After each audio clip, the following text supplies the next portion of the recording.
recording video. Sistem masalah pertama, pihak pimpinan tidak mewajibkan dosen untuk membuat video pembelajaran. Sama seperti skill tadi, solusinya itu bisa diterapkan pada masalah kedua, yaitu pimpinan fakultas perlu membuat peraturan tentang pemanfaatan teknologi digital yang mendukung proses dan evaluasi pembelajaran. 3. Dosen senior kurang mendukung pembelajaran digital karena lebih menyukai pembelajaran tatap muka. Solusi yang bisa diambil yaitu melakukan pendekatan dan seminar atau workshop internal di jurusan. Yang terakhir, surrounding. Masalah pertama, kurangnya informasi yang berkaitan dengan aplikasi pembelajaran. Jadi solusi yang bisa diterapkan yaitu mensosialisasikan secara rutin minimal sekali pada awal semester dalam menggunakan aplikasi yang mudah digunakan, seperti menggunakan Canva sebagai media pembuatan bahan ajar, seperti video yang dapat mempermudah proses pembelajaran. Kedua, belum terbangunnya kebiasaan atau pola pikir membuat video pembelajaran sebagai bahan ajar perkuliahan. Solusinya, memberikan edukasi kepada dosen yang tidak atau kurang bersemangat dalam membuat konten pembelajaran tentang betapa pentingnya dan memudahkannya saat video pembelajaran tersedia bagi mahasiswa. Terakhir, kurangnya waktu dosen untuk fokus pada pengembangan bahan ajar. Solusi yang bisa diterapkan yaitu mewajibkan dosen untuk mengembangkan bahan ajar pada awal semester sebagai bagian dari kewajiban dosen, serta memberikan insentif remunerasi bagi dosen yang aktif mengembangkan bahan ajar. Jadi itu tadi pemaparan analisis isu berikut dengan penyelesaian masalah. Baik, terima kasih banyak. Maafkan ya Bu, teman-teman sekali. Ya baik, terima kasih Bu Nurul dan kawan-kawan yang telah menyelesaikan tugasnya berkenaan dengan Smart ASN. Pak Zulkifli silakan ini mau bertanya atau mau memberikan tanggapan lah silakan. Ya, baik Bu, terima kasih atas kesempatannya. Ya. Jadi pada kesempatan ini saya mungkin hanya ingin memberi cerita ya Bu ya tentang hasil penapisan isu ini. Jadi memang ini sering kita dapatkan di tempat kita masing-masing Bu ya. Nah, khusus di tempat saya itu tidak semua mahasiswa punya laptop khususnya. Nah, dia tidak punya laptop tapi punya handphone, dan handphonenya ini spesifikasi medium sampai kelas atas, tapi tidak punya laptop. Jadi untuk editing video pembelajaran ataupun perekaman hasil tugasnya itu sangat minim untuk diupload jangankan ke Instagram, ke YouTube saja kayaknya agak susah. Lebih ke online, ke TikTok ya. Nah itu sampai saya juga sedikit bingung. Jadi video-video ini lebih banyak. Jadi waktu itu saya sempat membuat akun TikTok. Terus saya suruh mahasiswa saya mengirimkan hasil praktikum mereka lewat TikTok, Bu. Dan itu mendapatkan respon positif dari ketua jurusan, Bu. Jadi terkadang image negatif itu bisa menjadi positif di tempat kerja saya, Bu. Baik, ya. Terima kasih. Pak Zulkifli tugas di mana kemarin? Di Pangkep, Bu, Politeknik Pertanian. Politeknik ya, Pangkep. Iya, baik. Iya, jadi video yang saya minta juga dibuat itu kan, kok ini TikTok ya? Pada TikTokan tuh peserta latsar juga TikTokan semua gitu ya. Jadi pas saya minta bikin video ya gitu. Yuk TikTok ya, oh TikTok ya gitu ya. Tapi ya it's okay gitu ya, nggak apa-apa gitu. Karena kita mau menangkap substansi yang sudah dipahami oleh peserta di pendidikan atau peserta pelatihan. Jadi seperti itu ya. Jadi nilai adaptif itu ada namanya proaktif kan? Iya kan? Jadi bagaimana Anda proaktif memanfaatkan platform-platform digital itu untuk kita manfaatkan, dan tadinya negatif, betul kata Pak Zulkifli bilang, itu kita bisa jadikan sesuatu yang positif gitu ya. Jadi silakan Anda proaktif gitu. Istilahnya menerapkan betul nilai adaptif itu. Ada perubahan-perubahan itu. Di mana orang suka, kita masuk lewat situ ya, bisa gitu ya. Jadi spirit juga bagi peserta didik kita ya, bagi mahasiswa kita ya. ya Pak Zulkifli ya. Iya Bu, sampai dijuluki dosen TikTok Bu. Ada, jadi nanti kalau ada ditanya yang mana nyari Pak Zulkifli, di sini Pak Zulkifli ini ada 5 orang, yang mana? Oh itu Pak yang suka TikTokan gitu. jadinya ketahuan ini. Iya baik, terima kasih. Nah, ini bagus saran masukan buat teman-teman ya yang sudah apa ini menampilkan tadi isu apa ini kurang optimalnya pemanfaatan teknologi ya di dalam membuat bahan ajar, bahan-bahan pembelajaran. Baik. Pak Hamzah, silakan. Ya, baik. Terima kasih, Bu. Ya, mungkin saya juga ingin bercerita sedikit terkait dengan pengalaman penggunaan teknologi dalam pembelajaran. Jadi sekarang ini, Bu, perguruan tinggi itu kalah dengan platform-platform digital seperti Ruang Guru, Haruka Edu, Pintaria, bahkan platform-platform yang lainnya. Karena kenapa? Mereka itu ya betul-betul adaptif menggunakan media teknologi tadi seperti YouTube atau video-video pembelajaran yang istilahnya ada wadahnya, kemudian ada video pembelajaran yang bisa diupload di situ sebagai wadah untuk belajar siswa-siswanya. Ini pengalaman saya Bu, waktu di swasta kami bekerja dengan platform digital Haruka Edu itu. Haruka Edu ini dia punya mahasiswa lebih banyak jumlah mahasiswanya dibandingkan dengan perguruan tinggi yang ada di Jakarta. Karena dia bisa menjadi wadah sentral orang kuliah atas nama Haruka Edu, akan tapi dia bisa menggandeng dia kampus apa. Ya, begitu Bu. Karena memang fasilitasnya menarik. Dan seperti tadi dosen itu bisa membuat video ya untuk media pembelajaran. Hanya saja memang kekurangannya kita di kampus karena kita sebagai dosen, kita yang membuat materi, kita yang membuat PPT, kita yang merekam, kemudian kita juga seolah-olah yang mengedit. Nah ini yang kurang di perguruan tinggi. Kalau di platform digital yang lain, itu lain yang membuat narasinya, lain juga yang mendesain PowerPoint-nya, lain juga yang misalnya merekam dan bahkan mengedit. Sehingga orang membuat video pembelajaran itu seperti film Ibu, bisa di-cut berkali-kali. Sehingga tidak ada seakan-akan dosen itu menyampaikan materi sempurna. Ya, tidak ada yang terbata-bata karena memang itu proses cut.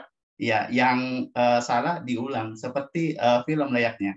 Nah, ini yang terjadi di di platform-platform digital itu. Nah, ketika misalnya ini diterapkan, nah ini menarik untuk perguruan tinggi. Dan saat ini kan perguruan tinggi yang banyak menggunakan platform digital itu UT saya lihat ya universitas terbuka ya, walaupun bagaimana itu canggih mereka punya LMS karena ada beberapa video yang bisa diakses dan itu berulang-ulang. Oleh karena itu mungkin saran untuk penapisan isu tadi ya kalau menyediakan fasilitas video ini kan yang kurang ini wadahnya ya tidak ada wadah untuk menyimpan video pembelajaran itu secara terpusat. Ini kan masing-masing dosen punya YouTube masing-masing, materinya disimpan di situ sehingga ya mahasiswa juga mungkin ya tidak terstruktur dalam mengakses video. Sehingga ketika ada yang terpusat, nah ini yang menarik. Saya kira seperti itu Bu untuk tanggapan saya terkait dengan kelompok saya. Baik, terima kasih banyak Pak Hamzah atas masukannya. Jadi kalau dosen sendiri, ya dia yang bikin bahan ajarnya, dia yang bikin lagi PPT-nya, dia lagi yang mau rekam sendiri, dia pasti mami itu hasilnya kurang maksimal. Benar enggak teman-teman? Yeah. Makanya bagusnya itu kita bikin tim ya. Bagusnya itu ada tim, jadi tim IT khusus gitu ya, yang bisa jadi ada yang bagian editingnya, ada jadi bagusnya di kampus itu misalnya di masing-masing masing-masing prodi masing-masing prodi itu mereka punya tim-tim sendiri. Jadi kalau kayak generasi baby boomers itu mana tahu dia mau bikin, makanya pasti tadi permasalahannya tadi kan salah satunya adalah mereka tidak suka itu, maksudnya kayak alergi itu dengan yang namanya digital itu. Mereka maunya masuk kelas gitu, tapi perubahan ini berubah gitu ya, kebutuhan orang belajar itu berubah gitu. Nah, mesti adaptif. Nah kita lah yang nanti istilahnya upaya kolaboratifnya yang jalan, ya kan? Karena kita ini dari berbagai generasi, kita tidak bisa juga menyalahkan mereka tidak lahir di dunia itu gitu, ya. Tetapi upaya kolaboratifnya lah yang kita utamakan. Nah, ada anak-anak yang generasi milenial, nggak tahu sekarang lagi generasi apa namanya, ada generasi X, Y, Z, baby boomers, apa semua itu ya, banyak sekali nama-nama generasi itu. Itu punya apa namanya, melek digital itu berbeda-beda, benar kan? Ada yang memang lahir di dunianya itu, dunia digital gitu. Kalau anak bayi sekarang baru lahir, coba tuh langsung melototin ini kan, melototin HP gitu ya. Wah, mereka mainannya sudah langsung HP coba. Nah, jadi teman-teman, ini penting sekali kita di kampus kita, di prodi masing-masing itu membuat namanya tim IT. Ya, jadi bagaimana caranya? Karena gini, kita dosen muda, kita expertnya kita di bidang ini gitu ya. Kita paham benar, kita terampil dia, misalnya di kecakapan digital kita sudah bagus misalnya ya. Tetapi generasi sebelum kita mungkin masih sedang atau masih kurang sekali. Nah, tetapi mereka punya experience yang luar biasa. Nah, ya kan, mereka punya pengalaman yang luar biasa bagaimana how to delivery materi-materi dan sebagainya, mungkin mereka lebih expert than me gitu ya, daripada kita. Nah, disitulah tugas teman-teman itu membuat namanya tim, bikinkan timnya ya. Jadi bikin tim, jadi tim pembuat. Jadi saya ingat waktu mau masuk pandemi itu, waktu awal-awal pandemi, kami semua disuruh membuat video gitu ya, video pembelajaran gitu ya. Wah, itu sudah kacau balau itu jadi kacau balau semua. Wah, yang muda tenang-tenang wae gitu ya, yang umurnya setengah abad udah mulai gerasa gerusu, gimana ini caranya bikin, yang di atasnya lagi ya gimana orang yang lahir ke tahun 60-an gitu ya, ini mau dibuat seperti apa gitu. Akhirnya kami bikin tim waktu itu. Jadi tim, jadi ada yang buat, kalau misalnya kayak bahan tayang biasanya dosennya sendiri ya, ininya sendiri, pengajarnya sendiri gitu ya. Kemudian mereka yang ngerekam gitu ya, kemudian mereka yang atur. Kita kayak betul yang kata Pak Hamzah bilang tadi, kita kayak bermain film gitu ya. Cut gitu ya, cut Bu gitu ya. Bu, berhenti dulu Bu, digeser lagi Bu gitu kayak gitu. Jadi kita diatur ininya. Dan mereka yang mengedit videonya supaya tampilannya bagus gitu ya. Nah, itulah yang kami pakai waktu pembelajaran, waktu masih pandemi itu, yang betul-betul kita distance learning itu. Jadi hasilnya ya lumayan lah, tapi kalau menurut Ibu masih jauh dari sempurna sih waktu itu ya, waktu awal-awal pandemi itu.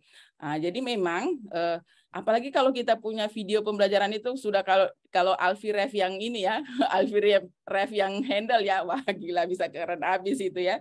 Siapa yang saya sangat fans ini dengan Alfie Rev ini.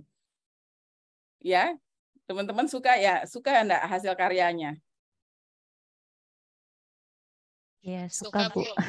Karena nasionalisme sekali Bu itu proyek. Iya, saya senang sekali ya, anak muda kelahiran 95 gitu ya. Saya sampai pelajari orangnya kayak apa, kok anak ini ya sungguh jiwa nasionalismenya. Bayangin seorang anak muda yang tanggal 17 itu dia bikin deadline ya, 17 Agustus dia bikin deadline, ada sesuatu yang saya persembahkan untuk bangsa dan negara di hari kemerdekaan. Nah, itu saya sudah nunggu-nunggu itu videonya ya, pokoknya udah tongkrongin di YouTube kami kapan ini, jam berapa ini dia mau tampilkan nih hasil karyanya. Nah, kita juga bisa ya, jadi jangan kalah lah dari anak-anak yang istilahnya anak-anak muda yang punya kreativitas yang sangat tinggi di dalam mempersembahkan sesuatu yang menimbulkan I'm so proud of Indonesian ya. Jadi saya sangat bangga menjadi orang Indonesia, sangat bangga tinggal di Indonesia kayak gitu ya. Dan itu diakui oleh dunia kan, kehebatannya di dalam menggunakan ruang digital ini, mengenalkan Indonesia lebih baik ke dunia internasional. Jadi teman-teman semua silahkan nanti ya tambahkan lagi solusi-solusi yang bisa, jadi bisa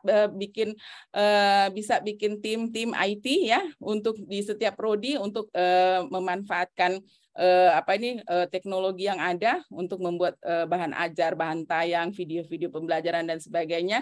Dan juga kalau saya di kantor itu kami biasanya di awal tahun itu kan kegiatan belum jalan ya kan, kita tahun anggaran biasanya nanti jalan itu bulan Maret, sekitar bulan Maret begitu, April. Nah biasanya kami memanfaatkan waktu di Januari dan Februari itu kami biasanya in-house training. Nah itu kami lakukan in-house training ya, dan jadi sama-sama praktek.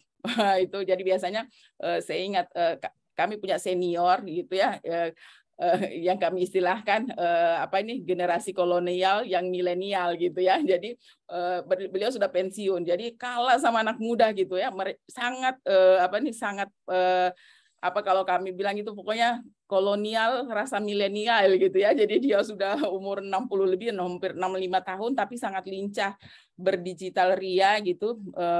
Memanfaatkan semua aplikasi-aplikasi yang bisa kita pakai untuk pembelajaran. Wah, itu sangat keren sekali itu beliau itu. Nah, jadi bagaimana membuat video-videonya, bagaimana ini, bagaimana itu gitu ya, diajarkanlah kita. Nah, jadi silahkan upaya kolaboratif jalan, memanfaatkan sumber daya yang ada, ya. Kemudian kita bikinkan in-house training, ya, no budgeting. Ini kadang-kadang di mindset kita itu kan selalu yang budget. Benar enggak teman-teman? Aduh mau bikin workshop, uang lagi, di mana duitnya? Kampus setengah mati gitu ya. Nah, kami selalu mengadakan itu in-house training, no budgeting. No budget. Nah, kami memanfaatkan teman-teman yang expert ya, kalau di kampus kan ada dosen-dosen muda gitu yang paham betul ini bagaimana berdigital ria ini kan. Nah, itu dimanfaatkan. Nah, itu dimanfaatkanlah itu teman-teman pada saat perkuliahan belum jalan. Benar kan?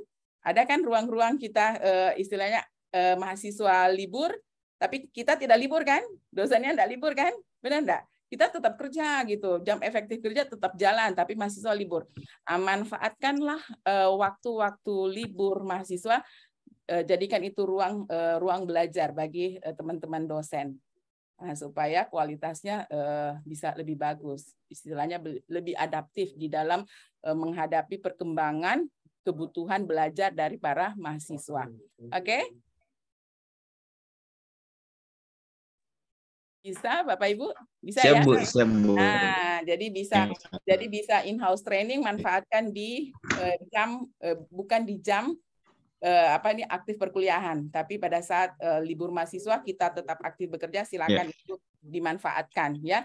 Buatkan penjadwalan Pak Faisal gitu ya, Pak Hamzah ya. Karena mengajak teman-teman ini supaya bisa lebih smart ya, lebih smart di dalam pembelajaran. Baik, ini kelompok Bu Nurul dan kawan-kawan, terima kasih sudah buat tugasnya. Sekarang kelompok berikutnya.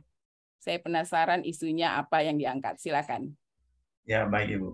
Ya, silakan. Jadi saya share screen Ibu. Ya, silakan Pak Hamzah.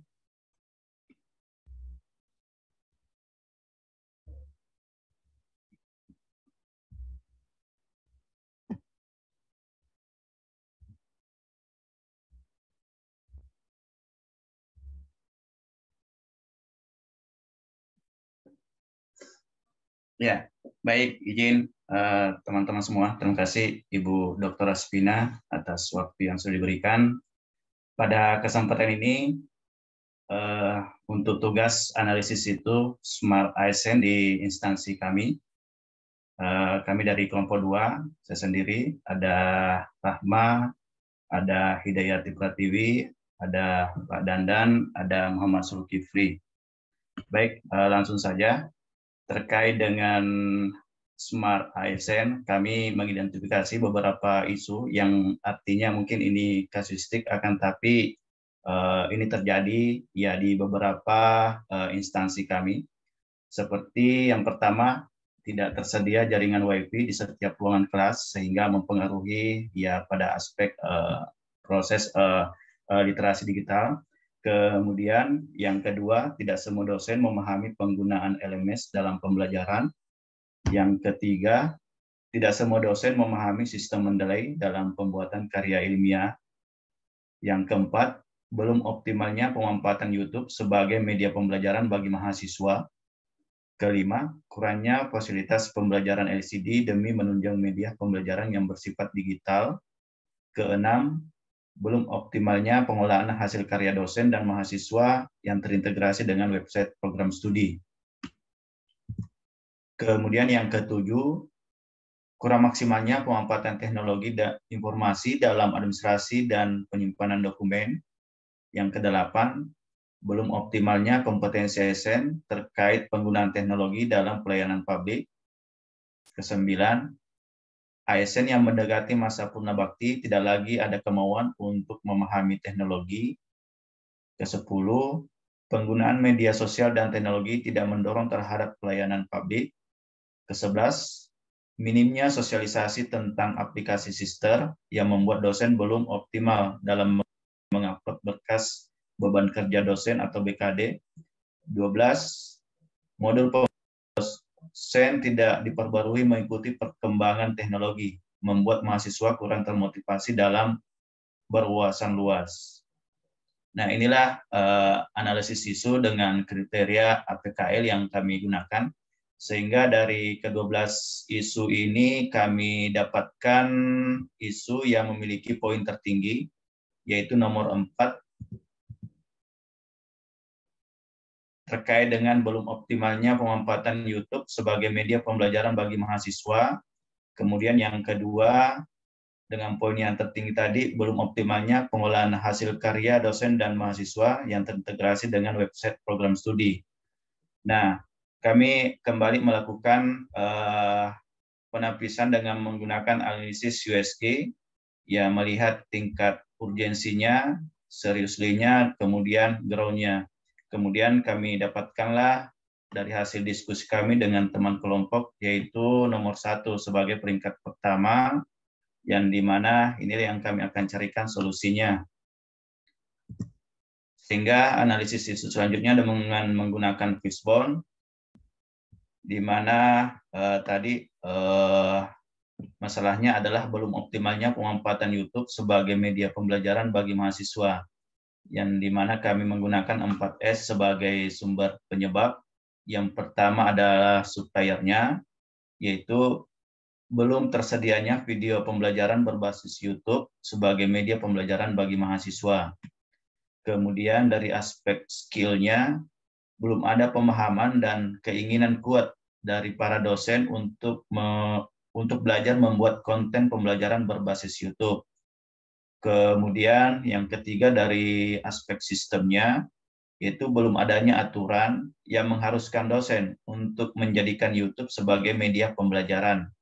Kemudian dari aspek surrounding-nya atau lingkungannya, yaitu masih terbatasnya alat dan ruangan yang dapat digunakan untuk produksi video pembelajaran berbasis YouTube. Kemudian gagasan kreatif yang kami tawarkan dari kelompok kami, yaitu dari keempat akar masalah yang berhasil diidentifikasi melalui diagram fishbone dengan kriteria 4S perlu diselesaikan agar pemanfaatan YouTube program studi X sebagai media pembelajaran bagi mahasiswa dapat dioptimalkan dan lebih baik. Ya, akan tapi mungkin karena mengingat keterbatasan waktu, maka akar masalah pada aspek supplier, yaitu belum tersedianya video pembelajaran berbasis YouTube sebagai media pembelajaran bagi mahasiswa. Nah, inilah yang kami akan carikan solusinya. Sehingga gagasan kreatif yang kami tawarkan untuk pemecahan masalah tersebut, yaitu kami akan melakukan sosialisasi pembuatan dan penyediaan fasilitas video pembelajaran berbasis YouTube pada program studi X di Universitas Yale. Ya, seperti itu konsepnya, Bu, terkait dengan penapisan isu yang kami gunakan. Yang artinya ini secara tidak sengaja sama dengan kelompok 1 tadi, ia mengambil isu terkait dengan pemanfaatan YouTube. Baik, sekian dan terima kasih dari kelompok kami. Saya kembalikan. Ya, baik. Terima kasih banyak Pak Hamzah dan kawan-kawan yang telah menyelesaikan tugasnya. Ada masukan Bapak Ibu dari kelompok sebelumnya yang sudah tampil? Selain YouTube, apalagi ya yang bisa dimanfaatkan teman-teman? Kalau tadi ada TikTok gitu ya. Apalagi kira-kira yang bisa dimanfaatkan untuk sebagai media-media pembelajaran? Saya itu punya mimpi loh, teman-teman, punya mimpi gitu. I have a dream, tapi nanti yang mau laksanakan siapa gitu ya. Saya itu pengen sekali punya ada platform digital yang madein anak bangsa gitu ya, yang dipakai untuk pembelajaran. Jadi saya ingat waktu saya ke Beijing gitu ya, Cina gitu ya. Di sana itu kan orang nggak ada yang pakai Facebook gitu ya. Mereka kan kayaknya alergi ya madein dari luar itu ya. Mereka itu jadi mereka making something new yang similar gitu ya. Similarity-nya itu agak tinggi gitu ya. Jadi membuat sesuatu yang apa ini mereka carikan ini orang pada Facebookan sedunia gini ya. Mereka buatlah sesuatu juga yang mereka bisa modelnya kayak Facebookan. Orang pada WhatsApp-an seluruh dunia gitu. Mereka buat lagi apa istilahnya WeChat apa ya namanya itu enggak terlalu paham saya juga ya. Iya WeChat kayak nggak salah. Mereka ada yang negara lain bikin kayak Line gitu ya. Seperti itu macam-macam lah mereka membuat sesuatu. Nah, kalau kita ini kadang-kadang kita suka ya memakai produk. Nah, itu saya menginginkan nanti dari kalangan dosen, ayo munculkan sesuatu yang betul-betul hasil create kita gitu, yang kita bisa manfaatkan apa ini ruang-ruang digital itu dengan apa yang sudah kita bisa create, yang bisa kita develop gitu ya, itu bisa dijadikan tempat wadah kita ya, wadah kita untuk memberikan pembelajaran, wadah kita untuk menerima hasil dari mahasiswa, hasil tugas dan sebagainya. Kira-kira bisa enggak teman-teman seperti itu? Kalau teman-teman pikirkan, bisa enggak? Pak Hamzah ini kayaknya yang punya pengalaman ini. Bisa sedikit bercerita Pak Hamzah, silakan. Iya Bu, jadi mungkin kami dari ASN sebatas bisa mengaspirasikan mungkin mulai dari tingkat rapat prodi, rapat fakultas, kemudian sampai pada rektorat. Karena memang Bu, ya kalau saya melihat, ya saya juga banyak kemarin di swasta Bu, bekerja di swasta, dan memang banyak juga melihat artinya ada hal-hal yang tidak tepat sasaran saya lihat penggunaan anggaran di perguruan tinggi. Ya kalau kita lihat misalnya ada program prakerja kemarin, di program prakerja itu adalah platform digital yang serba lengkap. Orang bisa belajar apa saja di situ. Yang artinya ya ketika itu dibuat role model sebagai media pembelajaran di kampus, ini akan sangat efektif. Jadi anggaran-anggaran yang tadinya habis untuk penelitian yang sifatnya hanya paper, kemudian menjadi bahan di perpustakaan yang juga tidak dibaca, kenapa itu tidak dialihkan misalnya kan untuk membuat platform itu. Dan saya kira itu tidak harus kita melibatkan dosen internal, kita bisa kerjasama dengan pihak lain, karena kan untuk materi sebenarnya ini bukan hanya dosen yang bisa menjelaskan, ya yang bukan dosen itu juga ada, ya bahkan yang misalnya mahasiswa itu mungkin lebih menarik ketika materi itu disampaikan oleh mahasiswa kan, ya tidak harus dosen sebenarnya, ya makanya kan di situ juga Bu, ya, artinya terbatasnya untuk melakukan improvisasi, karena kalau kita sudah dibawa kebijakan birokrasi biasanya itu ya apa yang menurut kita ideal ya akan, tapi ini agak sulit Bu untuk direalisasikan ya gitu.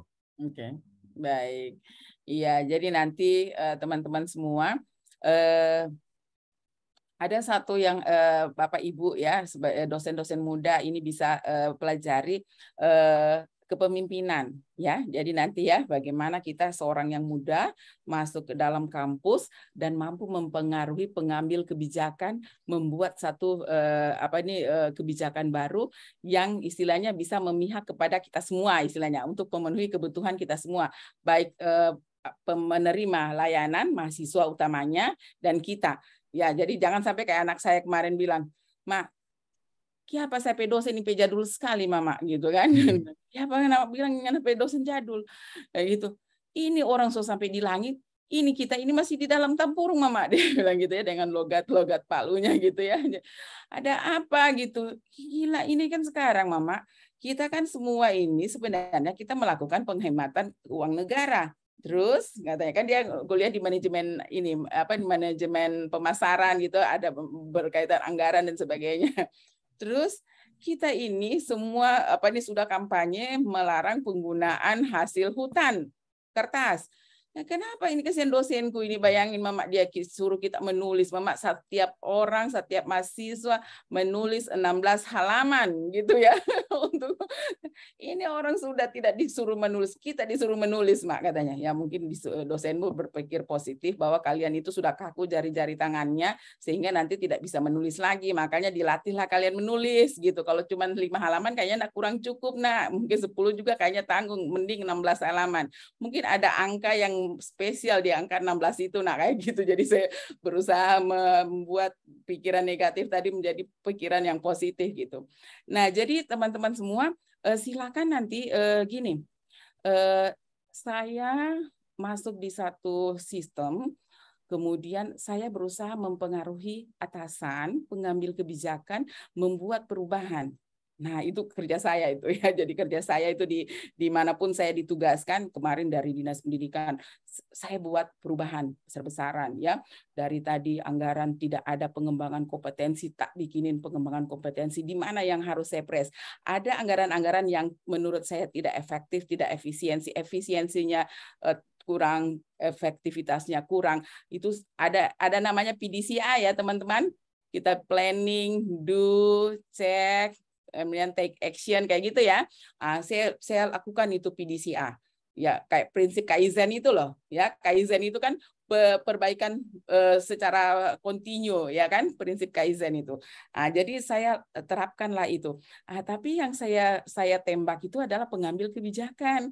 Karena kalau cuman kita di bawah, waduh, ketidakpuasan itu di levelan kita gitu ya. Kapan ini ya. Nah, itu biasanya saya menggunakan cara-cara secara informal, teman-teman. Enggak secara formal biasanya. Jadi biasanya kadang kalau misalnya pengambil kebijakan, kadang saya sowan atau saya tahu di mana orang. Jadi contoh,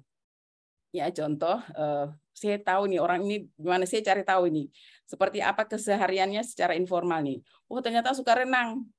Pak Hamzah dan kawan-kawan ini yang pengambil kebijakan ini suka renang, maka aku duduklah itu ya di pinggir pantai kampung nelayan itu ya, saya udah ke sana ya, ini bercerita sedikit pengalaman ya teman-teman, mungkin bisa diambil gitu ya. Jadi saya selalu nongkrong di situ. Saya udah lihat terus, oh dia ini jalur jalannya di sini nih. Saya sudah memilih tempat. Saya udah, kalau di Palu itu ada namanya ketan, makan putu itu ya, makan putu sama duo itu ya, ketan sama teri itu ya. Sudah, saya duduk situ sambil ngeteh, nungguin. Pas lewat, ih Pak gitu kan. Dan dia juga ternyata saya udah tahu tempat itu adalah tempat nongkrong dia habis berenang. Ini ya cari tahu gitu ya. Wah dia langsung duduk, Bu pesan putu juga yang hitam gitu. Cerita lah, ngobrol secara informal ya teman-teman. Iya ya Bu Vin, iya harusnya kayak gitu ya Bu Vin, kayak gitu ya. Iya Pak, bagus tuh Pak, gini. Nah itu terpengaruh loh pengambil kebijakan itu. Dan nanti pada saat sampai di kantor gitu ya, itu bukan lagi ide dari saya, udah jadi ide pimpinan. Jadi teman-teman, ini bagusnya bagaimana menurut Bapak Ibu? Oh iya, kami dukung. Jadi ya sudahlah, saya yang bersuara duluan. Oh Pak, saya sangat mendukung nih Pak. Apa yang Bapak ini? Jadi udah jadi kebijakan dia gitu. Paham maksud Ibu? Paham. Ya. Paham Bu. Iya. Patut ditiru dan diimplementasikan. Yes. Jadi itu tugas saya itu ya. Jadi tugas saya kayak gitu. Jadi misalnya kemarin, wah saya habis di hearing di DPR. Ya, masalah penggunaan dana tidak sesuai dengan aturan yang berlaku. Wah, kata saya susah Pak. Kalau sesuai aturan nggak dibayar gaji guru-guru itu ya. Jadi banyak sekali penyalahgunaan dana BOS. Belanja pegawai hanya sekian %. Tapi kalau sesuai aturan, Kalau sesuai aturan itu ada guru-guru honorer itu yang dibayarkan gajinya cuma 75.000 per bulan. Kalau sesuai aturan gitu. Aku kocok-kocok tuh para anggota DPR itu yang terhormat ya. Saya bilang, coba Bapak Ibu based on data sesuai aturan, kalau dilihat hitung-hitungannya kayak gini, tak tampilin semua. Apakah kita punya hati nurani nih Bapak Ibu, sesuai aturan yang berlaku kita membayar guru-guru honorer ini cuma 75.000 per bulan?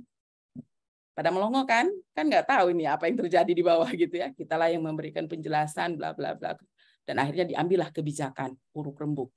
Dibuatlah penganggaran. Di sini dipangkas tek hemat di sini, hemat di sini, hemat di sini, maka adalah daerah menganggarkan untuk pembayaran guru-guru honorer waktu itu ya, tahun berapa itu Ibu buat seperti itu. Kemudian anggaran yang ada akhirnya lurus sesuai dengan aturan yang berlaku. Temuan minim. Kayak gitu ya. Jadi nanti Bapak Ibu bekerja kita tidak hanya sekedar kecerdasan intelektual. Ingat ya, nah, di Anggeda 1 kemarin kita belajar, bekerja itu bukan hanya sekedar kecerdasan intelektual, tapi yang paling penting adalah kecerdasan emosional. Emotional quotient itu sangat penting sekali. Membuat Bapak Ibu berhasil. Apa yang Anda inginkan, insya Allah bisa terwujud dalam rangka memperbaiki organisasi. Ya, dimanapun Anda bekerja, sistemnya yang tadinya, aduh, menurut kita enggak seperti ini, harusnya seperti ini. Tapi siapa yang harus saya temui?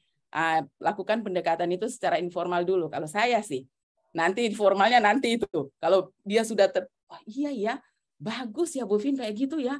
Kalau begitu modelnya Bu Vin, kalau gitu Bu Vin nanti hari Senin kita ini ya, saya rapat ya sudah. Itu ide masukan saya itu munculnya di pinggir laut Bapak Ibu. Di pinggir laut melakukan perubahan di organisasi kita itu secara informal. Nanti secara formalnya ya itu tadi meeting ya, making a plan, how to make a plan ya, how to do, kemudian kita cek lagi, kita take action lagi, lakukan lagi perubahan, begitu terus melakukan perubahan tiada henti untuk dalam rangka meningkatkan kualitas layanan tempat kita bekerja. Bisa Bapak Ibu. Jadi itu bisa ya, itu pengalaman saya Bapak Ibu merubah. Jadi kadang sampai pimpinan daerah loh, saya itu suka membuat saya padahal kata teman-teman, Bu Vin ada kebijakan ini Bu Vin dari pimpinan daerah kayak gini-gini. Terus saya udah senyum-senyum aja karena apa? Karena yang memberikan ide gagasan itu adalah saya gitu. Cuman kan nggak mungkin saya gembar-gemborkan ke orang-orang itu yang dibilang Pak itu adalah punya saya, enggak lah ya. Nah, karena udah jalan nanti pasti saya juga yang terlibat untuk melakukan perbaikan-perbaikan. Bisa ya Bapak Ibu ya. Jadi jangan hanya mengeluh di tempat. Harusnya di kampus, harusnya di kampus. Ya kan? Bu Zakia ya, harusnya ini kampus begini, harusnya ini kampus begini, harusnya itu dosen-dosen baby boomers itu mau beradaptasi. Iya, tapi how? Siapkan dia punya wadah belajarnya. Itu kalau Ibu biasanya tuh Ibu suka bikin in-house training, no budget. Jadi Ibu selalu bikin kayak gitu. Kan pada ngeluh, Wasmina itu disuruh bikin, gimana itu Bu Wasmina? Nanti saya bikin, ayo kita bikin in-house training. Nah, saya minta pamit sama pimpinan kampus, pimpinan ini ya, pimpinan OPD.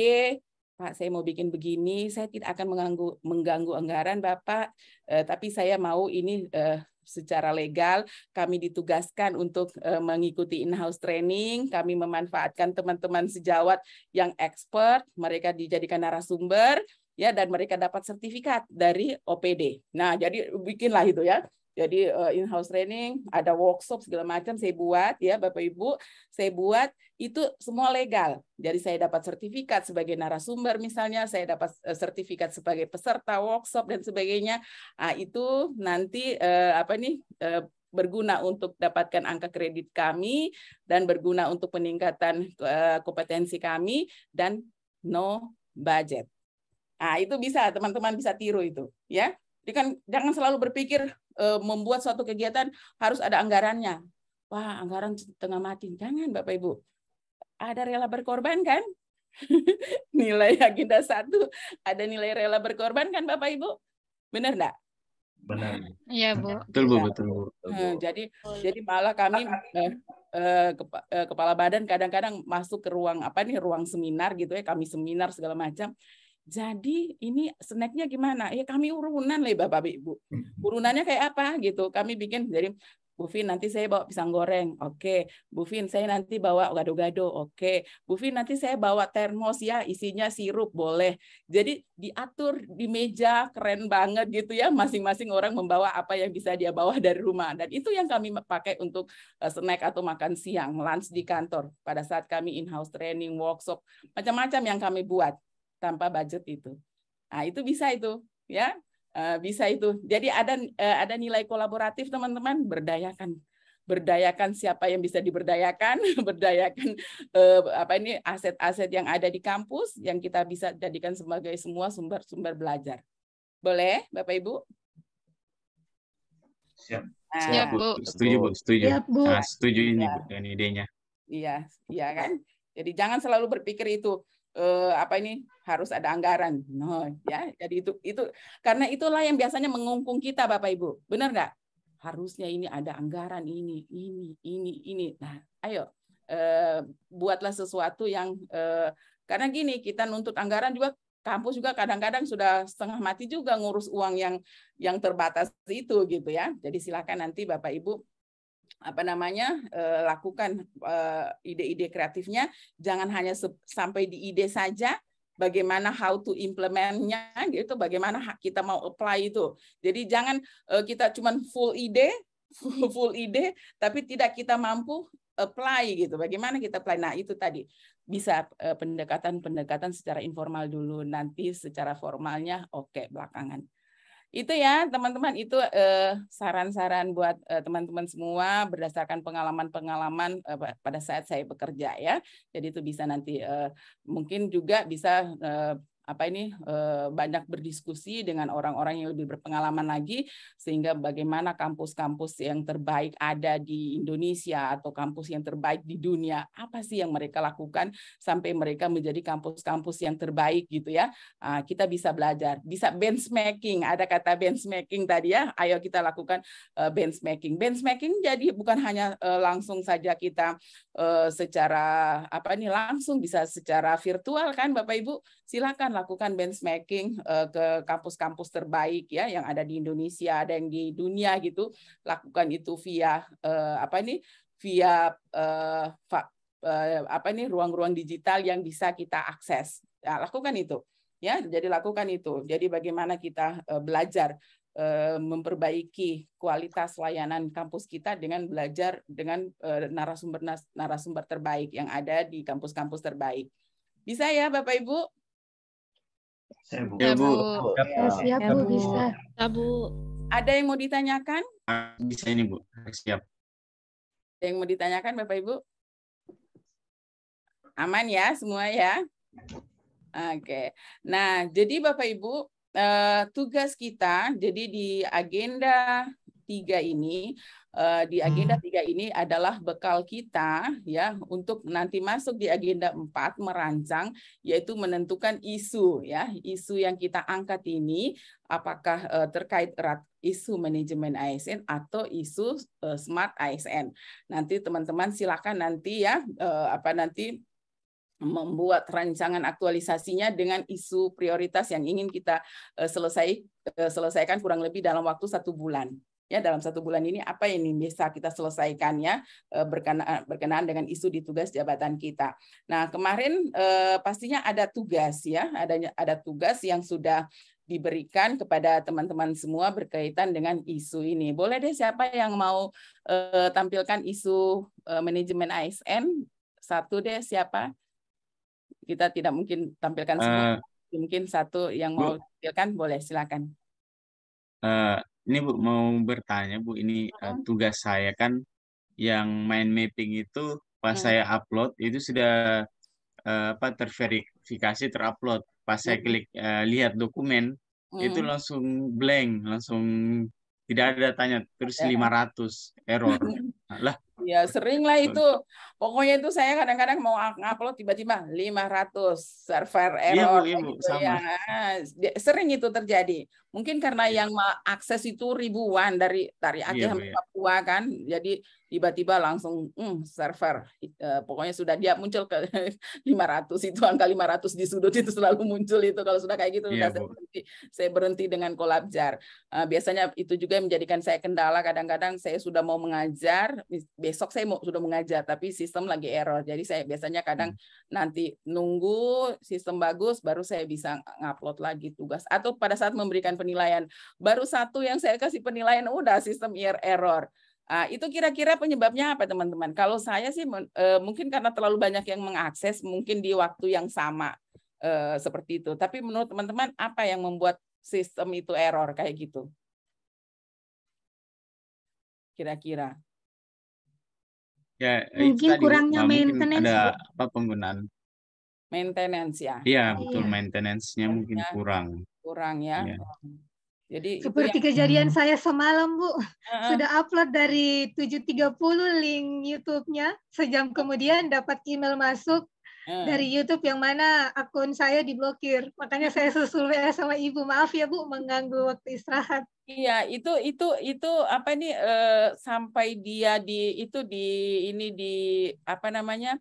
Sama YouTube itu apa ya itunya masalahnya? Itu yang saya kurang tahu, mungkin ada teman-teman yang bisa kasih masukan, karena pada di saat saya bikin upload di YouTube, saya hanya statusnya hanya untuk privasi saja Bu, tidak untuk publik.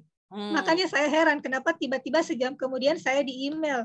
Terus giliran saya masuk akun saya sudah diblokir, nggak bisa akses lagi. Jadi ada aturan mainnya ya. Jadi setiap platform digital itu ada aturan mainnya gitu.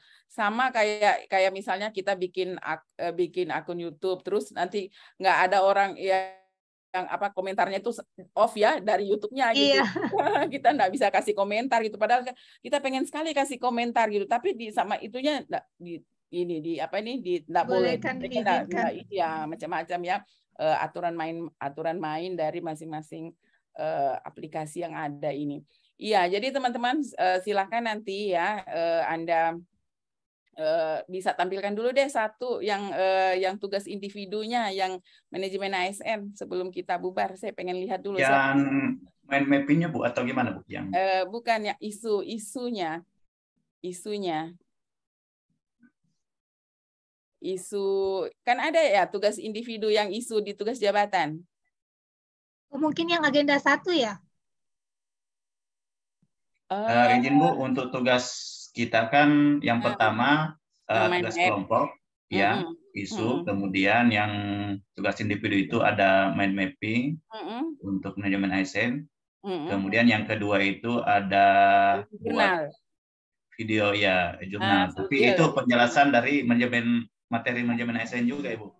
Iya, oke deh kalau gitu. Saya pikir kemarin masukkan juga tugas individunya yang untuk analisis isu. Jadi Ibu ini ceritanya ada ya. Jadi gini, ini kan teman-teman PIC ini buka itu menjadi bahan pembelajaran juga nih buat kami juga nanti. Jadi setiap kelas itu beda-beda jumlah yang terbuka penugasannya. Jadi ada yang sedikit, ada yang banyak gitu. Kalau yang banyak itu tugasnya banyak sekali. Berarti teman-teman ini beruntung tugasnya tidak terbuka banyak gitu. Jadi karena kalau kelompok kelas yang lain Bapak Ibu saya kasih lagi untuk analisis isu di tugas jabatan masing-masing. Ini juga sudah banyak. Maka beruntunglah ya. Beruntunglah teman-teman di sini ya, jadi seperti itu. Oke deh, ada pertanyaan Bapak Ibu? Oh iya itu Bu tadi itu mengenai penilaiannya bagaimana Bu ya? Saya takutnya data saya itu tidak bisa dinilai karena tidak ada anunya mungkin filenya di dalam. Gini.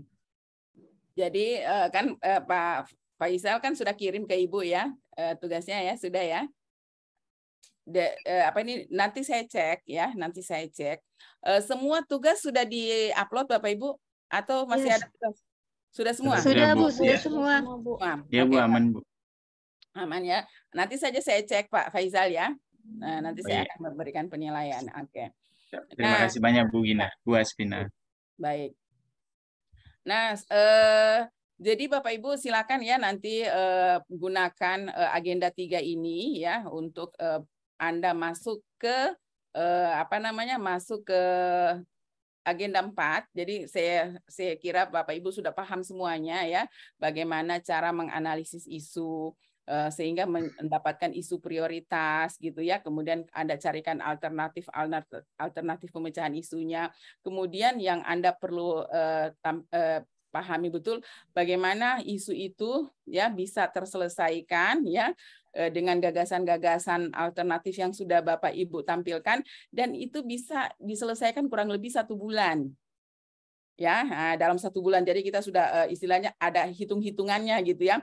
Wah, ini penyebab ini bisa selesaikan 1 bulan. Oh, yang ini juga bisa ini 1 bulan. Oh, yang ini juga bisa gitu ya. Jadi silakan nanti. Ada yang belum bisa kita lakukan dalam 1 bulan, itu masukkan dalam rencana tindak lanjut kita. Jadi nanti Anda buat rencana tindak lanjut untuk menyelesaikan isu dari penyebab yang belum bisa terselesaikan dalam jangka waktu kurang lebih 1 bulan itu. Silakan nanti Bapak Ibu ini ya tampilkan. Jadi nanti tugas-tugas yang lain nanti insya Allah saya buka Kolabjar, memberikan penilaian. Jadi saya setiap pagi itu Bapak Ibu buka. Cuman kadang-kadang begitu tadi kalau lagi lama sekali itu ya.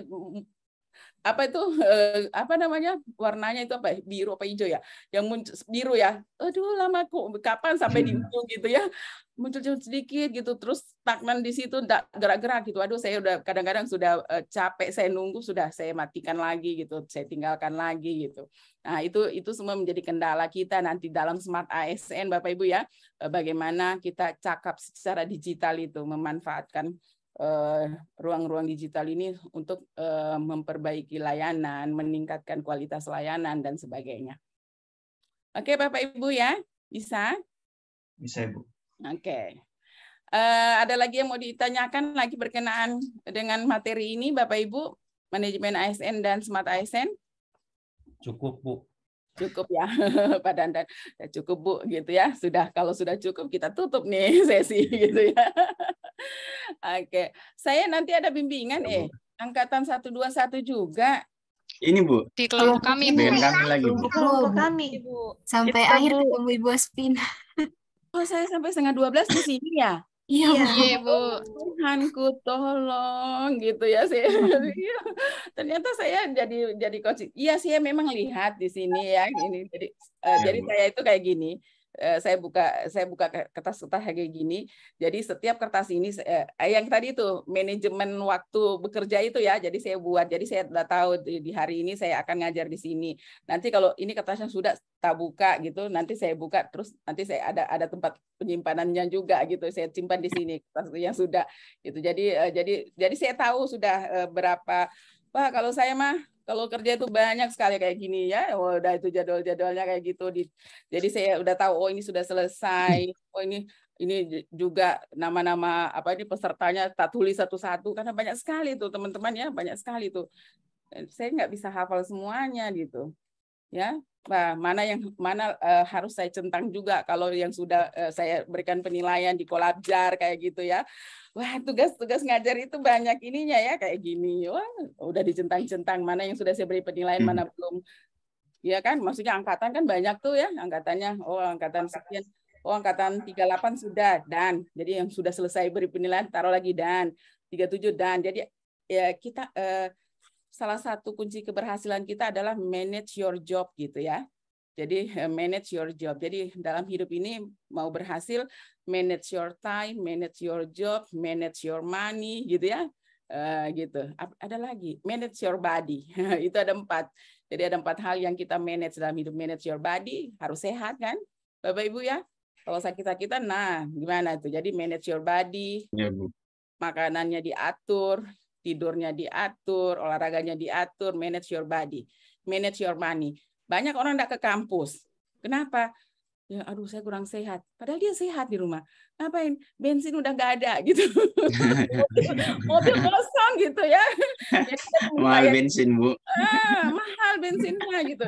Jadi itu gunanya manage your money ya. Jadi betul-betul manage your money gitu ya. Jadi apalagi kita have a dream gitu ya. Kita punya mimpi yang harus kita wujudkan. Jadi istilahnya duit kita jangan hanya sampai cukupnya buat keseharian kita gitu Bapak Ibu ya. Ini kan apalagi yang punya anak, apalagi kalau istrinya belum kerja atau tidak kerja. Banyak itu laki-laki egois ya, beneran Bapak Ibu.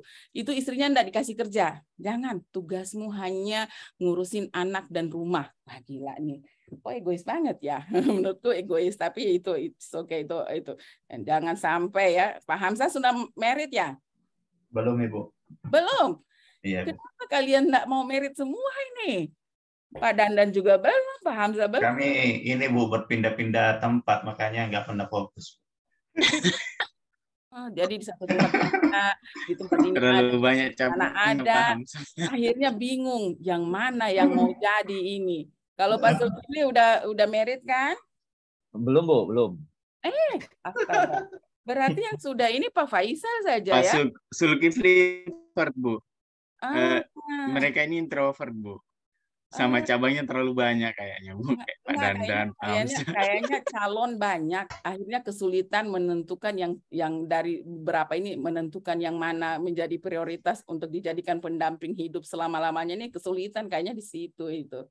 Karena kalau mau dipikir ini pada ganteng semua kan. Nah, iya Bu, cakep. Mati. Aduh. Aduh, iya ya. Jadi teman-teman, jadi kalau ibu itu prinsipnya itu tadi manage your body, ya, manage your body, manage your time. Jadi kalau waktu itu yang saya bagi itu karena diriku ini banyak yang memerlukan perhatian dari ibu. Jadi orang tua saya memerlukan saya, suami saya memerlukan saya, anak-anak saya 3 memerlukan saya. Bukan cuma anak-anak saya, besan saya memerlukan saya. Jadi keluarga saya, adik saya, ya, ipar saya. Jadi saya bagaimana membagi supaya mereka semua dapat porsi waktu gitu ya. Jadi semuanya itu saya manage sedemikian rupa. Kapan saya berkunjung ke rumah adik saya, kapan saya berkunjung ke rumah orang tua saya, kapan saya berkunjung ke rumah ipar saya, kapan saya berkunjung ke besan saya. Jadi supaya harmonisasi itu jalan gitu ya. Kapan saya harus berdua saja dengan suami. Itu kalau berdua dengan suami bisa pulang saya jam 3 subuh coba. Duduk di pantai bercerita, pokoknya macam-macam lah kita cerita gitu. Baru sadar, Vin, jam 3 subuh ya, sedikit lagi semua azan subuh gitu. Kita baru pulang gitu ya. Jadi ada juga waktu saya bercengkrama dengan anak-anak saya. 3 orang anak dengan 3 cerita yang berbeda. Kalau saya quality time dengan anak yang pertama, saya akan berbicara tentang bisnis, pengembangan usaha dan sebagainya. Wah gila ya, ini pokoknya orang ekonomi ini ya. Anak kedua, saya akan banyak bercerita tentang masalah kesehatan, kedokteran, dan sebagainya. Kalau anak ketiga, saya banyak bercerita tentang dunia politik. Ya, politik dalam negeri, luar negeri. Wah, itu krisis pangan dibahas ini ya. Bagaimana Rusia, Ukraina, wah itu. Jadi ada quality time masing-masing person ini, masing-masing orang ini ya. Jadi suami lain ceritanya, bapak lain ceritanya, anak lain ceritanya gitu. Jadi saya akan membahas. Jadi saya akan, sebelum bercerita saya akan membawa belajar dulu Bapak Ibu. Jadi kayak dosen juga ya. Jadi bayangin kalau anak saya bertanya, Mak, bagaimana kondisi sekarang Ukraina? Wah, jadi kalau mau Mama ada waktu ada gitu ya. Wah, saya nonton dulu YouTube gimana sudah atau berita terkini tentang Ukraina misalnya. Wah, gila itu ya. Bagaimana kondisi dunia, bagaimana. Wah, itu anak saya yang ketiga. Ya, kalau anak saya yang pertama akan berbicara tentang bisnis. Mak, saya akan kembangkan bisnis ini, Mak. Bisnis ini, Mak. Bisnis ini. Oke, Nak, gini. Gimana, Mak? Menurut pendapat Mama kayak gitu.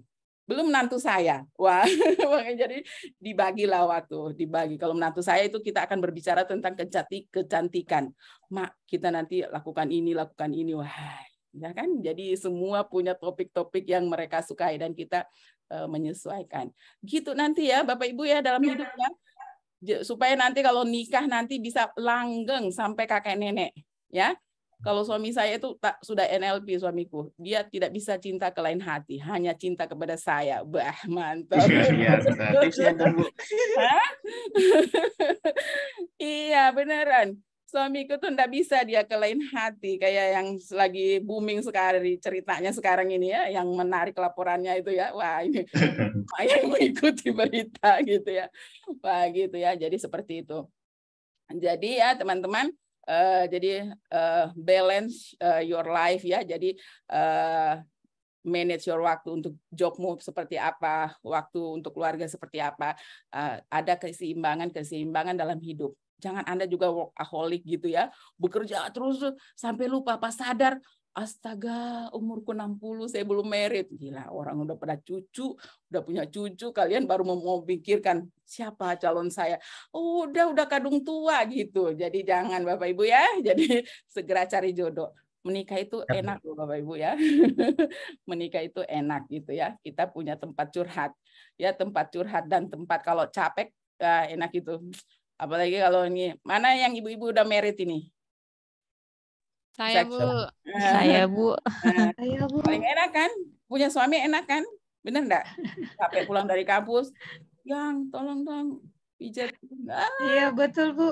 Ada itu kenikmatan sungguh luar biasa itu. Makanya yang belum married, ayolah segera ya. Belum mampu dipanai, Bu. Tenang aja, bisa dicincai itu, bisa diatur gitu ya. Bisa diatur. Kalau suka sama suka bisa diatur uang panai mau berapa, gampang mah itu ya. Oke, iya kalau di Sulawesi itu, di Sulawesi Selatan itu terkenal sekali ya uang panai itu ya. Jadi belum uangnya, belum perhiasannya, belum bawaannya, wah banyak amat gitu ya. Nanti Bu, parah kalau di Sulawesi Selatan. Parah ya. Apalagi Bone, Bu, tempatnya Pak Hamzah. Waduh, ngeri. Jangan mau cari jodoh orang Bone kalau begitu. Nusantara. Ya, betul, Bu. Kalau PNS naik lagi. Lebih banyak tuntutan keluarga. Iya, seperti itu sudah ya. Jadi kita punya budaya masing-masing. Sama lah ini kayak saya ini kan, anak saya, menantu saya, uang panai sekian, minta juga perhiasan 1 setel gitu ya. Bukan cuman itu, tambah lagi erang-erangnya, tambah lagi Kak. Jangan cuma sedih itu Kak. Jadi tapi tidak ada masalah, sepanjang kita bisa komunikasikan bagus, insya Allah itu bisa ya, dilancarkan semua, dimudahkan semuanya. Baik teman-teman semua, untuk sesi ini kita tutup dulu ya. Jadi nanti, terima kasih banyak Bu Spina. Ya, jadi nanti berarti kita ketemu lagi kelompok ini ya, kelompok ini jam 10. Bolehlah kita ngopi-ngopi dulu. Saya mau 20 menit lagi Bu. Iya, sarapan dulu Bu. Ya Bu, sarapan dulu Bu. Saya udah pegang kerupuk nih, saya belum sarapan juga nih. Sarapan pakai kerupuk. Ya, baik, terima kasih ya teman-teman semua. Terima kasih Bu. Terima kasih Bu Asina. Terima kasih, Bu. Waalaikumsalam warahmatullahi wabarakatuh. Waalaikumsalam. Gina, ya Ibu mohon izin live dulu.